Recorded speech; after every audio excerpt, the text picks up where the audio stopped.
ကဲဆိုတော့ဒါကတော့ကျွန်တော်ရဲ့ဒီ title အတိုင်းပဲပေါ့နော်ဆိုတော့ကျွန်တော်ဒီဘောလုံးပွဲသုံးသက်ချက်တွေကိုကျွန်တော် YouTube ထဲမှာမတင်ပေးတာကြာပြီမတင်ပေးတာကြာပြီဆိုတော့ကျွန်တော်အခုပွဲတွေကဒီ brother ကိုသိတဲ့အတိုင်းပဲမနေ့တော့ဆိုလဲအစောပွဲတွေဗျာအစောပွဲဆိုတော့ဘာမှကျွန်တော်တို့မှဒီဟိုမန်မာရီနဲ့ကျွန်တော်ကငကိုလေးကဒီဟိုမနေ့ကဆိုမန်မာသုံးသက်ချက်တောင်မရေးနိုင်ဘူးဘယ်တော့တောင်လှုပ်ရှုပ်နေလဲဆိုဒီယာစီသိန်းကန်ကြီးပါလေဆိုတော့သုံးသက်ချက်တောင်ကျွန်တော်မပါနိုင်ဘူးမပါနိုင်ဘဲနဲ့ကျွန်တော်ဒီညဘက်ကြမှာကျွန်တော်နည်းနည်းအားတဲ့အချိန်ညမှာ Telegram မှာတင်ပေးနိုင်တာဆိုတော့အခုဒါတော့ပေါ့နော်ကျွန်တော်ဒီနေ့ဟို18ရက်နေ့ကြတော့ကျွန်တော်ဘာဖြစ်လဲဆိုတော့ကျွန်တော်ပွဲတွေကညနေပွဲတွေ Italy series တွေကညနေပွဲအေးအေးဆေးဆေးစဉ်းစားလို့ရတယ်ဒါမျိုးပဲကြိုက်တယ်ဗျာတိလားဆိုတော့ဟိုနောက်ကနေပြီးတလားကျွန်တော်ဒီကြားလိုက်တယ်လို့ဗျာတိလားဘာမှဟိုဟာလည်းဖြစ်တာလည်းမဟုတ်ဘူးတိလားဒီအသေးအတန်ကြီးစဉ်းစားမလို့ဘူးလေဗျာတိလားဆိုတော့ဟိုတနေ့ကုန်ကျွန်တော်ဟိုတညာလုံးလဲတိလားဒီຢာတွေကြည့်ပြီးတော့ဒီပွဲကြီးကြည့်ပြီးတော့ကျွန်တော်ပင်ပန်းထားတယ်ပင်ပန်းထားပြီးတော့ကျွန်တော်မနှက်ဆိုလို့ရှင်လဲအဲအစိုးကြီးထားပြီးစဉ်းစားပါညာကြာတော့လဲနည်းနည်းတော့ဟိုဟာဖြစ်လာပြီဗျာလူကတိလားတိတ်မလုတ်ချင်တော့ဘူးမလုတ်ချင်တော့ဆိုတော့ဘာဖြစ်ဖြစ်အခုဒီဟိုဒါမျိုးဒီညက်နဲ့ပွဲလေးကြောက်လဲကျွန်တော်နည်းနည်းလေးဒါပြန်ပြီးတော့တက်လာပြီးတာဗောနော်ဆိုတော့ကဲအဲ့တော့ဒီလက်ဆိုင်မှာပဲကျွန်တော်ဒီ Telegram channel အသစ်လေးနဲ့မိတ်ဆက်ပေးပါမယ်ဒီ Telegram channel အသစ်ကဘာလဲဆိုတော့ online ပွဲတွေပေါ့နော်ဆိုတော့ဒီ online ပွဲတွေကိုကျွန်တော်ဒီ channel ထဲမှာကျွန်တော်တင်ပေးမှာဖြစ်ပါတယ်ဆိုတော့ online ပွဲတွေဆိုတော့ဟိုရက်တုန်းကဆိုကျွန်တော်ဒီ free ညီကိုတွေကကန်ကောင်းတယ် free ညီကိုတွေရောပေါ့နော်ဒီဟိုဘယ်လောက်တောင်ကန်ကောင်းလဲဆိုဒီ channel အသစ်တွေက free ညီကိုတွေကတော်တော်ကန်ကောင်းတာကျွန်တော်ဒီ channel စားထောင်တဲ့ရက်ကကျွန်တော်ထိုးချောင်း၄ချောင်းတင်ပေးတယ်ဆိုတော့၄ချောင်းတင်ပေးတဲ့ဥစ္စာကျွန်တော်အားလုံးပေါင်းကျွန်တော်ပြား40လောက်ကျွန်တော်အမျက်ထွက်တယ်ဆိုတော့နောက်တစ်ရက်ကြာပေါ့နော်ကျွန်တော်ဒီနှစ်ပွဲပေးတာနှစ်ပွဲလုံး all win တယ်ဆိုတော့နှစ်ပွဲလုံး all win ပြီးတော့ကျွန်တော်နောက်တစ်ရက်မှာလဲကျွန်တော်တပွဲလားမသိဘူးထပ်တင်ပေးတပွဲထပ်ပြီးတော့ကျွန်တော်ထပ်နိုင်တယ်ဗျာဒါ online ပွဲတွေနော်ဆိုတော့ online ပွဲတွေတင်ပေးတာနိုင်ဆိုတော့မနေ့တုန်းကလည်း iPad channel မှာတင်ပေးရကျွန်တော် line လီကိုဟိုကပြား90ပေါ့ပြား90ကျွန်တော်အမျက်ကြံခဲ့ဆိုတော့ဘာပဲဖြစ်ဖြစ်ဗျာတလားဆိုတော့ဟိုဒီ channel မှာလေကျွန်တော်အခုဒီဟိုရှုံးပွဲမရှိသေးတာဒါနည်းနည်းလေးအံ့ဩဖို့ကောင်းတယ်ပေါ့နော်ဆိုတော့ဒီရှုံးပွဲမရှိသေးဘဲနဲ့ကျွန်တော်တို့ဒီညီကိုဇက်တိုက်လန်းနေအဲ့လိုမျိုးပဲကျွန်တော်စီမှာဟိုရက်ကဒီ online tip ဒီ online ပေါ်ကဒီဝယ်တဲ့ဒီဟိုညီကိုကြီးအားလုံးလဲပေါ့နော်ကျွန်တော်တို့ဒီအဲ့ရက်ကဆိုလို့ရှိရင်ကျွန်တော်တရက်စာကိုကျွန်တော်တတ်မှတ်ထားတာ3000ဗျာ3000ဆိုတာဒါတကယ်ကျွန်တော်နားခိုင်းတဲ့အချိန်မှာနားမယ်ဆိုလို့ရှိရင်တော့ဒီဈေးပေါ့ဗျာတလားဆိုတော့ကျွန်တော်နားခိုင်းတဲ့အချိန်မှာမနားသေးဘဲနဲ့ဒီဆက်လာပြီးတော့ကျွန်တော်ဒီ request လုပ်တယ်ပါညာကျွန်တော်ထပ်ပေးရတယ်ပါညာဆိုလို့ရှိရင်ကျွန်တော်နောက်ထပ်2000ပေါ့နော်ဒီ plus 2000ထပ်တောင်းတယ်ဆိုတော့အားလုံးကကျွန်တော်9000တောင်းတယ်9000တောင်းတဲ့ရက်ကလည်းပေါ့နော်ကျွန်တော်ဒီ9ကွက်ထုတ်တာ9ကွက်စလုံးကျွန်တော် all win တယ်ဗျာစဉ်းစားကြည့်ဗျာတလားဆိုတော့ဒီ online ပွဲတွေကဒါတော်တော်လေးဟိုမလွယ်တဲ့ကိစ္စဗျာတလားဆိုတော့ဒီလောက်ကြီး all win ဖို့ဆိုတာကျွန်တော်လွယ်တဲ့ကိစ္စမဟုတ်ဘူးကျွန်တော်ရဲ့ Telegram channel ထဲမှာအားလုံးကျွန်တော်ဒီ record တွေအားလုံးရှိပါတယ်ဆိုတော့ဒါတွေကိုတွားပြီးတော့လေ့လာကြည့်ရှုနိုင်ပါတယ်ခင်ဗျာကဲဆိုတော့ကျွန်တော်ဒီဘောလုံးဝဲသုံးသက်ချက်တွေစပြောပါမယ်ဆိုတော့ဒီ channel လေးကိုလည်းကျွန်တော်ဒီ YouTube description နဲ့ပေါ့နော်ကျွန်တော်ရဲ့ဒီ comment box မှာကျွန်တော် link လေးချပေးထားပါနော်ဆိုတော့ဒါလေးကိုဝင် join လိုက်ပါဆိုတော့ကျွန်တော်ဒီပွဲလေးစပြောပါမယ်ကျွန်တော် Telegram ထဲမှာလည်းပြောထားပါ Telegram ထဲမှာပြောထားတာဆိုတာအဓိကဘာလဲဆိုတော့ဒီဟိုကျွန်တော် Premier League တွေကျွန်တော်ရှောင်တော့မယ်ဗျာတလား Premier League တွေကထားလိုက်ပါတော့ဗျာတလားခင်ဗျားတို့အခုကျွန်တော်ဒီအဆင့်4 5 6ခွန်ဗျာတလားအမြင့်ဆုံးဒီလောက်ကြည့်ပဲကျွန်တော်ရင်ခုန်စရာရှိတယ်ကျန်တာကြီးကဒီကောင်တွေကန်ကျင်သလိုကန်နေတာဆိုတော့ကန်ကျင်လည်းဖြစ်တယ်မကန်ကျင်လည်းဖြစ်တယ်ဆိုတဲ့အနေထားမျိုးမှာဒါတွေကကျွန်တော်ဘာမှသွားပြီး investment ကျွန်တော်လုပ်လို့မကောင်းဘူးဆိုတော့လုပ်လို့မကောင်းဘူးဆိုတော့ကျွန်တော်ဒီပွဲတွေကိုကျွန်တော်ရှောင်မယ်ဗျာနော်ဒီ Premier League တွေကိုကျွန်တော်အစားဆုံးဒီစပိန်လာလီဂါပြောမယ်ဆိုတော့ကျွန်တော်ဒီ Italy series တွေပြောပေးပါမယ်ကဲဆိုတော့ပထမဆုံးပွဲဘာစီလိုနာနဲ့ကျွန်တော်ဗလာရီရဲ့နဲ့ဟိုဘာစီလိုနာအတွက်ကဒါလေးတလားဒါတကယ်တော့ကျွန်တော်ဒီဖလားတွေပါရပြီးွားဗျာတလားဆိုတော့ဗလာရီရဲ့အတွက်ကကြောက်နည်းနည်းထူးကြတယ်ဆိုတော့ဗလာရီရဲ့အတွက်ကကျွန်တော်ဘာထူးကြွားလဲဆိုတော့အဓိကကတော့ဗျာဒီဟိုဗလာရီရဲ့ကသူကဒီဥရောပဝင်တနေရာစာအတွက်ကိုကမ်းရမှာဆိုတော့ဒီပွဲကတကယ်တော့ဘာစီလိုနာအတွက်ကတိတ်ထူးကြနေရမရှိဘူးဆိုတော့ဗလာရီရဲ့အတွက်ကတော့ကျွန်တော် final လို့ပဲဒီနှစ်သင်းကဘယ်တော့မှမပါဘူးတလားကျွန်တော်ဒီအမှတ်မလိုခဲ့တဲ့အချိန်မှာတော့မှဒီနှစ်သင်းကတိတ်ကျွန်တော်ညာခဲ့တဲ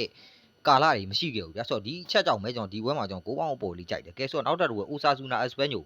9ပေါက်ကြိုက်တယ်ဆိုတော့ဘာလို့9ပေါက်ကြိုက်လဲရှင်းတယ်ကျွန်တော် body ဈေးက1ပေါင်း90 9ပေါင်းဈေးက2မိုင်း60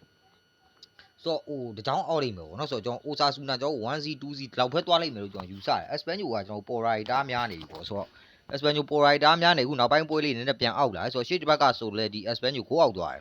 ဆိုတော့ဒီတစ်ဘက်မှာလဲကျွန်တော်ဒီ9ပေါက်အောက်ကိုပဲထပ်ပြီးတော့နေချင်ပါတယ်အိုဆာဆူနာခံစစ်တအားကောင်းလို့ပါကဲဆိုတော့နောက်ထပ်တစ်ပွဲကျွန်တော် Las Palmas နဲ့ Liga နဲ့ကိုကြိုက်ပါတယ်ဆိုတော့ Liga နဲ့ကိုဘာလို့ကြိုက်လဲဆိုတော့ Las Palmas ပြီးပြီဗျ Las Palmas အနေနဲ့ကကျွန်တော်တင်ချာနီးရတွေဘာနီးရဘလို့မှမဖြစ်နိုင်တော့ဘူး Las Palmas ပြီးသွားပြီဆိုတော့ကျွန်တော်ဒီ Liga နဲ့ကနည်းနည်းမျောလင်းချက်ရှိသေးတယ် Liga နဲ့ကဒီလက်ကျန်နှစ်ပွဲလုံးသာသူနိုင်ခဲ့မယ်ဆိုလို့ရှိရင်သူ့အတွက်ကဒါတစ်ခုဖြစ်သွားနိုင်သေးတယ်ဗျာဆိုတော့ဒီလိုနေထားမှာကျွန်တော်ဒီ Liga နဲ့ဘက်ကပဲကျွန်တော်ရင်းနှီးမြှုပ်နှံတာပို့ပြီးတော့ကောင်းပါတယ်ဆိုတော့ဒါဒီကျွန်တော်ပေါ့ဒီယာဒီမှာအဓိကထားပါဗျာအခုလက်ရှိမှာဆိုလို့ရှိရင်လည်းကျွန်တော်ပို့ပြီးတော့ဘာဖြစ်လို့ဒီ Liga နဲ့ကပို့ပြီးတော့ကျွန်တော်ဒီ investment ကျွန်တော်လုပ်လို့ကောင်းလဲဆိုတော့ရှင်းရှင်းလေးဗျာ brother တို့လည်းကျွန်တော်ပြောတယ်တလားကျွန်တော်ပြောနေကြစကားရှိတယ်အထက်အောက်နင်းပွဲဒီမှာကျွန်တော်ပေါ်အသင်းဒီ ancient အသင်းပေါ့နော်ဒီ ancient အသင်းအတိုင်းပဲဆိုလို့ရှိရင်ကြေးရတိတိတာပေးလေးရှိတယ်အဲ့လိုမဟုတ်ဘဲနဲ့အခုလက်ရှိမှာ Liga နဲ့ကတော့ပြန်ပေးနေတယ်ဆိုတော့ Liga နဲ့ကပြန်ပေးနေစရာဘာအကြောင်းမှမရှိဘူးဗျာဆိုတော့ဒီအချက်ကြောင့်ပဲကျွန်တော်ဒီပွဲမှာ Liga နဲ့ကိုကြိုက်တယ်ကဲဆိုတော့နောက်ထပ်တစ်ပွဲကျွန်တော် Atletico နဲ့ဟိုဘတ်တစ်နဲ့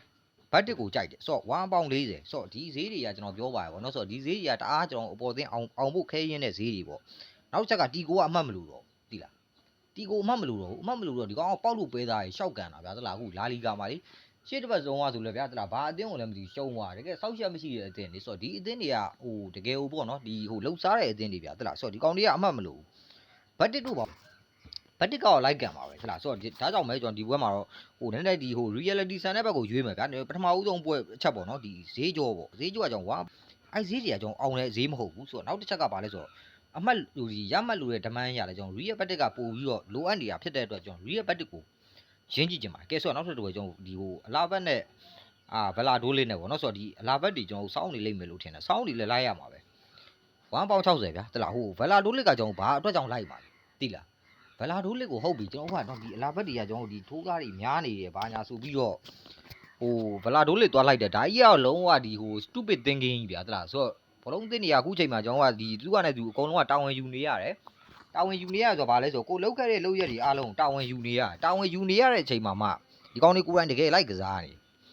တကယ်လိုက်ကစားနေတဲ့ကိစ္စကိုကျွန်တော်တို့ကပေါ့နော်ဒီဟိုဈေးတွေပျော့တယ်ဘာညာဆိုပြီးတော့ကျွန်တော်ကဒီဟို stupid thinking နေတယ်ဗျာလိုက်ပြီးတော့ဟိုမရွေးတင်ဘူးလို့ထင်တယ်အလားဘက်ကိုကြိုက်တယ်နောက်တော့ကျွန်တော်ဟိုပါပေါ့ဗလန်စီယာနဲ့ဘီဘာအိုနဲ့ဗလန်စီယာတော့ဈေးပြန်ပြီးတာပဲကြည်အောင်ဗျာတလားဆိုကိုအောက်ဗျာတလားဆိုဘာမှကျွန်တော်မစင်စားကြတော့ဒီပွဲကြီးရတယ်ဗလန်စီယာကတော့ကိုပြန်ပြီးတာဘီဘာအိုပဲပေးရမှာသူကသူဘာကြီးပဲဖြစ်ဖြစ်တလားအိမ်ဝင်းမို့လို့ဘာမို့လို့ညာမို့လို့ထားပါတော့ဗလန်စီယာကျွန်တော်တို့1စီလောက်နဲ့ကျွန်တော်နိုင်သွားလိမ့်မယ်လို့ထင်တယ်ဆိုတော့ဗလန်စီယာနဲ့ကျွန်တော်ကိုပေါင်းအောက်လေးကြိုက်ပါတယ်စီဗီလာနဲ့ရီးရဲမထွင်နဲ့ရီးရဲကမကန်တော့ဘူးဗျရီးရဲကဘယ်လိုဖြစ်နေလဲရီးရဲကဒီဟိုမှာပေါ့နော်ဒီကျွန်တော်ဒီလာလီကာကိုသူအချက်ပြေအောင်လိုက်မကန်တော့ဘူးရှေ့တစ်ပတ်တုန်းကဆိုလို့ရှိရင်လည်းဗျာ2-1နဲ့ကန်ကောင်းလို့နိုင်သွားသီလားဟောဘာအတင်းုံလည်းမသိဘူးဗျာတလားဆိုတော့ဟိုတော်တော်လေးညံ့နေတဲ့အတင်းုံဗျာတလားဆိုတော့ဟိုကြေးကြီးကကျွန်တော်2D ကိုဗျာတလားဆိုတော့2-1နဲ့ကြာကန်ကောင်းလို့နိုင်သွားတော်တော်လေးစောက်သုံးမကြတဲ့အတင်းဗျာတလားဆိုတော့ဗနီးချက်ဂျူနီယာလည်းဟိုပါတာမဟုတ်ဘူးဗျာတလားဆိုတော့ဗနီးချက်ဂျူနီယာမှာပါနိုင်ရီးရဲမထွက်ကတာမှန်ပဲအဲ့မှာမှကျွန်တော်ဂိုးပေါင်းစီကလည်း 3D ဆိုတော့ဇုံအောက်ကိုကြိုက်တယ်ဆိုတော့ကျွန်တော်ဒီ CV လာနဲ့ဂိုးပေါင်းအောက်ကိုကြိုက်ပါတယ်နောက်ထပ်ကျွန်တော်ဆူစီတက်နဲ့ဂီရိုနာနဲ့ဂိုးအောက်ကြိုက်တယ်ဂီရိုနာခံဆက်ကအတကုံကောင်းတာဗျာဒါဆိုတော့ဟိုတစ်ပတ်တုန်းကဆိုလို့ရှိရင်ဗလာရီရဲ့နဲ့တွေ့ရအောင်နော်ဆိုတော့ဗလာရီရဲ့ကန်ကောင်းလို့ဒါ1စီနိုင်သွားတာဆိုတော့ခံဆက်တော်တော်လေးကောင်းတယ်ဗျာဆူစီတက်ကကြောက်အခုကဒီတိုက်စစ်ကအဲ့လောက်ကြီးမဟုတ်ဘူးဆူစီတက်ကလည်းကျွန်တော်တို့ဒီရှေ့တစ်ပတ်ကစောက်ပေါ်သင်ဗျာတလားဆိုတော့ဘာလို့သွားလဲမသိဘူးဒီရှေ့တစ်ပတ်တုန်းကဒီကောင်ကန်တဲ့ပွဲအိမ်ဝင်းမှာကန်ရတာဗျာအိမ်ဝင်းမှာကန်ရတာဟိုမှာစောက်တလွဲလို့သွားဆူစီတက်ကလေလူစောက်ပေါ်အသင်းဖြစ်နေဆိုတော့ဒီအသင်းကကျွန်တော်အခုလက်ရှိမှာ level 85ဗျာအိုက်ဈေးတွေမအောင်ဘူးနော်တလားဆရာသမားကြီးကျွန်တော်အများတန်းပြောတယ်ဒီဈေးတွေကမအောင်ဘူးဒီဈေးတွေကမအောင်ဘူးဆိုတော့အဲ့ level 85ပြားကြီးပါတယ် level 85ပြားတို့1ပေါက်10 20 30 40ဗျာတလားဆိုတော့အဲ့ဈေးတွေမှတ်တာထားလိုက်ဘရော့မှအောင်တဲ့ဈေးတွေမဟုတ်ဘူးဆိုတော့ဂီရိုနာနဲ့6ပေါင်းအောက်ကိုကြိုက်တယ်မာယော့ကာနဲ့ဂီတာဖေးနဲ့ဒါကြမြအဲ့ဂီတာဖေး6ပေါင်းဈေးတွေကအဲ့လိုကြီးပဲတလားဆိုတော့ဟိုတစ်ပတ်တုံးကလဲဗျာဘယ်လောက်ပေးတာလဲ2+60ပေးပြီးတော့တောင်းစားဟိုဘာအဲ့ဒီဘီဘာအိုကဟိုနောက်ဆုံးမိနစ်ကြမှာဗျာထဲ့ဟွာတလားပြားစားဟွာအဲ့ဈေးတွေရောရှောင်လိုက်တော့မှာဗျာတလားကျွန်တော်မရွေးတော့ဘူးနော်ဒီပွဲကိုမရွေးတော့ဘူးစက်တာဗီကိုနဲ့ကျွန်တော်ဗလက်ကာနိုနဲ့1ပေါင်80 3ပေါင်90ဆိုတော့ဒီဟာကကျွန်တော်တေချာပေါက်ဒီပွဲမှာအောက်တစ်ချောင်းပါလိမ့်မယ်ဘာအောက်မလဲဆိုတော့ကျွန်တော်9ပေါင်အောက်ကိုကျွန်တော်ပို့ပြီးတော့ရင်းကြည့်နေတယ်စက်တာဗီကိုကကြောင့်အမှတ်လိုတဲ့ဒမန်းရှိရတဲ့အတွက်ကြောင့်ကျွန်တော်စက်တာဗီကိုတော့ဗတ်မကန်ညင်ဘူးစက်တာ 1C 2C ဗျာတလားဆိုတော့9ပေါင်အောက်ကိုပဲကျွန်တော်ရင်းကြည့်နေတယ်ဆိုတော့ဘော်ဒီဈေးက1ပေါင်90 9ပေါင်ဈေးကကျွန်တော်3ပေါင်90ဆိုတော့အမြင့်ဆုံး2ကိုပဲဗျာဒီပွဲကတလားဆိုတော့3ကိုမသွားဘူးဆိုတော့ဒါကြောင့်မလို့ကျွန်တော်ဒီပွဲမှာ9ပေါင်အောက်ကိုကြိုက်တယ်ကဲဆိုတော့နောက်တစ်ပွဲကျွန်တော်ဗီရိုနာနဲ့ကိုမိုနဲ့ကိုအောက်ကိုကြိုက်တယ်ဆိုတော့ကျွန်တော်ဒီဗီရိုနာကပေါ့နော်ဒီနောက်ပိုင်းပွဲမှာကျွန်တော်ခံစစ်ကတော်တော်ကောင်းတယ်ကိုမိုကလည်းတိုက်စစ်ကနည်းနည်းဝိဖြစ်လာဗျာတလားကိုမိုကအရင်လိုမဟုတ်တော့ဘူးကိုမိုတိုက်စစ်နည်းနည်းလေးဝိဖြစ်လာတယ်ဆိုတော့လက်ရှိမှာလေကျွန်တော်ဘော်ဒီဈေးပေါ့ကိုမိုကအရင်တော့ဆိုလို့ရှိရင်ပေးတာရရတယ်ထားပါတော့ဗျာကျွန်တော်ဒီ1ပလက်ဘယ်လောက်လဲဗီရိုနာကိုအိမ်ဝင်းမှာတွေ့တော့ပေးခဲ့တဲ့ဈေးကြောကကျွန်တော်မှတ်မိပါသေးတယ်1ပေါင်50လားမသိဘူးဒီလောက်ကိုပေးခဲ့တာ1ပေါင်50ကလည်းခု level 40ပဲရှိတော့ဆိုတာဒါကိုမိုဘော်ဒီလည်းတိတ်အားကောင်းမနေဘူးပေါ့နော်ဒီပွဲမှာဆိုတော့ဗီရိုနာနဲ့ကျွန်တော်9ပေါင်အောက်ကိုကြိုက်တယ်ပါမာနာပူလီပဲတွားရမှာဘာမှလုံးမလို့အဲ့ဒါဆိုနာပိုလီနဲ့9အောက်လေးတွဲဆောလိုက်ဗျာနာပိုလီ2စီကွက်တိလို့ပဲထင်တယ်ပါမာလည်းအတကုံခံဆက်ကောင်းပါမာအခုနောက်ပိုင်းပွဲတွေပါဖြစ်လာပါမာအခုနောက်ပိုင်းပွဲကိုတော်တော်မပေါ်တော့မပေါ်တာမှတော်တော်မပေါ်တော့တာဟိုးကျွန်တော်ဒီယာစီစာတုံးကဆိုဒီကောင်အကုန်လုံးဖွင့်တိုက်တယ်ဖွင့်ကန်တယ်ဆိုတော့ဂိုးတွေပေါ်တယ်ပေါ့နော်ဆိုတော့အခုလက်ရှိဒီနောက်ဆုံးပွဲလေးတွေမှာဒီပါမာကကျွန်တော်ဂိုးပြန်အောက်နေတယ်ဆိုတော့ဒါကြောင့်မလို့ကျွန်တော်ဒီပွဲမှာတော့ကျွန်တော်ဒီနာပိုလီနဲ့ကျွန်တော်ဂိုးပေါင်းအောက်ကလေးကိုကြိုက်ပါတယ် ကဲဆိုတော့အားဆိုလို့ရှိရင်ကျွန်တော်ဒီမွန်ဇာအမ်ပိုလီရှိမယ်မွန်ဇာအမ်ပိုလီကတော့ကျွန်တော်အမ်ပိုလီပဲသွားလိုက်ပါဆိုတော့လက်ချီနဲ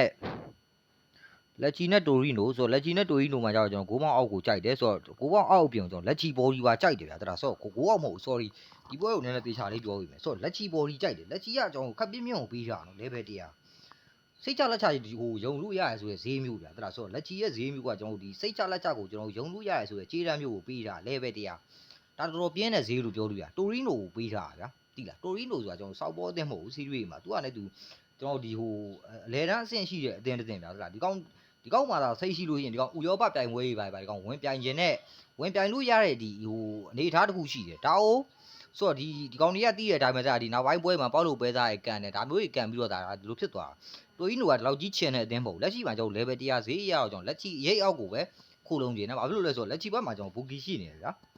ဆိုတော့ဒီဒါတွေကအသေးချာဆုံးပဲတလားအသေးချာဆုံးအလုပ်ကိုပဲကျွန်တော်တို့လုပ်မယ်ပေါ့နော်ဆိုတော့နောက်တော့ကျွန်တော်ဂျူဗင်တက်နဲ့ဦးရီနီနဲ့ကိုအောက်ကြိုက်တယ်ဘော်ဒီဈေးက1မိုင်းဘယ်လောက်1မိုင်း40တဲ့9ပေါင်းစီ3ပေါင်း90အပေါ်မှာတော့မှကျွန်တော်တို့ဗျာခဏနေအောင်ထားပါတော့1ပေါင်း90ဘယ်ပွဲလဲမသိဘူးဒီအပေါ်မှာတော့မှဗျာဒါမျိုးဈေးပေးထားတာဗျာဒါဆိုတော့ဟိုဘော်ဒီဈေးကကျွန်တော်7တာဗီကိုပွဲ1ပေါင်း90ပေးထားတယ်1ပေါင်း90ကို9ပေါင်းကြီးကလည်းကျွန်တော်ဒီ3 plus 90ရှိတယ်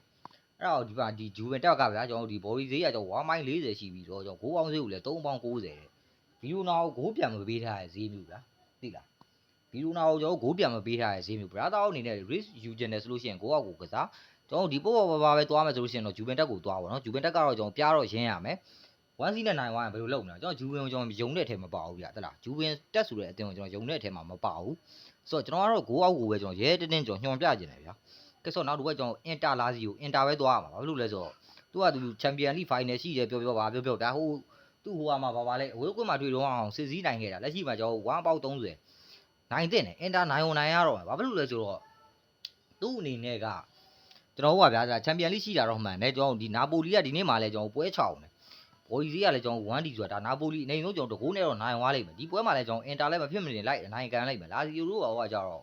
ကျွန်တော်အများအားပြောသလိုပဲเนาะဆိုတော့ဘာရွေချက်မှမရှိတဲ့အသင်းတွေဗျာဘာရွေချက်မှမရှိတဲ့အသင်းတွေကိုတော့ကျွန်တော်ဘယ်တော့မှမရွေးပါဘူးဆိုတော့အင်တာမီလန်ကိုကြိုက်ပါတယ်ကဲဆိုတော့နောက်တစ်ခါကျွန်တော်ဖီယွန်အီတီနာပို့တော့တာဘိုးတော့နာပဲထပ်ကြိုက်တယ်ကဲဆိုတော့နောက်ထပ်တစ်ပွဲအနေနဲ့ကျွန်တော်ဒီရိုးမားနဲ့ AC မီလန်နဲ့မှာကျွန်တော်ရိုးမားကြိုက်ပါတယ်ကဲဆိုတော့ဒါကတော့ကျွန်တော်ရဲ့အကြိုက်ကလေးပေါ့နော်ဆိုတော့ကျွန်တော်အကြိုက်ကလေးကျွန်တော်ပြန်ပြောပေးမယ်ဆိုလို့ရှိရင်တော့ဘာစီလိုနာနဲ့ဗီလာရီရဲ့မှာကျွန်တော်ဂိုးပေါ်ကိုကြိုက်တယ်လက်စပါးမားနဲ့လီဂါနဲ့မှာကျွန်တော်လီဂါနဲ့ကိုကြိုက်တယ်အက်တလက်တီကိုရီရဲ့ဘတ်တစ်မှာကျွန်တော်ရီရဲ့ဘတ်တစ်ကိုကြိုက်တယ်ဗလာဒိုလစ်နဲ့အလာဘတ်နဲ့မှာကျွန်တော်အလာဘတ်ကြိုက်တယ်ဗလန်စီယာနဲ့ကျွန်တော်တို့ဒီဟိုဟာဘီဘာအောင်နဲ့မှာကျွန်တော်ဗလန်စီယာနဲ့ဂိုးအောက်ကိုကြိုက်တယ်ရီရဲ့မထွေးနဲ့စီဗီလာနဲ့မှာကျွန်တော်အောက်ဇုံကိုကြိုက်တယ်ကဲဆိုဆိုစီတက်နဲ့ဂီရိုနာနဲ့မှာကျွန်တော်ဇုံအောက်ကိုကြိုက်တယ်မာယော့ကာနဲ့ဂီတာဖေးနဲ့မှာကြတော့ကျွန်တော်sorry ဒီပွဲကိုရှောင်ထားတယ်ဆိုတော့ကျွန်တော်7တာဗီကိုပွဲမှာကြတော့ကျွန်တော်7တာကြိုက်တယ်ကျွန်တော်9ပေါင်းအောက်ကိုကြိုက်တယ်ကဲဆိုတော့နောက်ထပ်တစ်ပွဲကျွန်တော်ကက်ကလီယာရီနဲ့ကျွန်တော်ဗနီစီယာနဲ့ကိုအောက်ကိုကြိုက်တယ်ပေါ့နော်ဆိုတော့ကျွန်တော်နောက်ထပ်တစ်ပွဲကျွန်တော်ဒီဗီရိုနာနဲ့ကိုမိုးနဲ့ကျွန်တော်ဗီရိုနာကြိုက်တယ်ကိုအောက်ကိုကြိုက်တယ်ပါမာနဲ့နာပိုလီနဲ့နာပိုလီကြိုက်တယ်ကိုအောက်ကြိုက်တယ်ဆိုတော့မွန်ဇာနဲ့အမ်ပိုလီနဲ့ရှောင်တယ်ကျွန်တော်လက်ချီနဲ့တိုရီနိုနဲ့ပွဲမှာကြတော့ကျွန်တော်ဒီလက်ချီကြိုက်တယ်ဆိုတော့ကျွန်တော်ဂျူဗင်တက်နဲ့ဦးရီနီနဲ့မှာကြတော့ကျွန်တော်ဒီဝါကိုကြိုက်တယ်ကိုအောက်ကိုကြိုက်တယ်ကဲဆိုတော့အင်တာမီလန်လာစီယိုမှာကြတော့အင်တာကိုကြိုက်ပါတယ်ဖီယွန်အီတီနာဘိုလော့နာကြိုက်ပြီးတော့ကျွန်တော်ဒီရိုးမာနဲ့ AC မီလန်နဲ့မှာကြတော့ကျွန်တော်ဟိုရိုးမာကိုကြိုက်ပါကဲဆိုတော့ဒါတော့ကျွန်တော်ရဲ့အကြိုက်လေးပေါ့နော်ဆိုတော့ကျွန်တော်ဒီနေ့အတွက်ပေါ့နေ့အတွက်ကျွန်တော်ရဲ့ဒီရောင်းပွဲတွေကြတော့5 star တစ်3ပွဲထွက်မယ်5 star တစ်ကပုံမှန်တစ်ပွဲပဲထုတ်နေကြအခုဒီယာလီသိန်းကန်ဒီမလို့ကျွန်တော်ဒီ5 star တစ်ကိုကျွန်တော်3ပွဲထိထုတ်ထားပါတယ်ဆိုတော့ဒီ3ပွဲလုံးကိုယူမယ်ဆိုလို့ရှိရင်တော့တသိန်းနဲ့ပေါ့နော်တသိန်းနဲ့လာယူလို့ရပါတယ်ဆိုတော့အရန်ထုတ်ွက်တွေလည်းရမယ်ရှစ်သိန်းပေါင်းလည်းရပါမယ်ဆိုတော့ဒီပွဲတွေကိုဝယ်မယ်ဆိုလို့ရှိရင်တော့ Viber နံပါတ် +959252499091ဒီ Viber ကနေဆက်သွယ်ပေးကြပါကဲဆိုတော့ Telegram လေးတွေကိုလည်း join ထားပေးကြပါဒီ Telegram မှာကျွန်တော်အများအားတင်ပေးပါတယ်ကျွန်တော် YouTube မှာမတက်ဖြစ်တဲ့နေ့တွေကဒီ channel ထဲမှာပဲရှိပါတယ်အားလုံးကျေးဇူးတင်ပါတယ်ခင်ဗျာ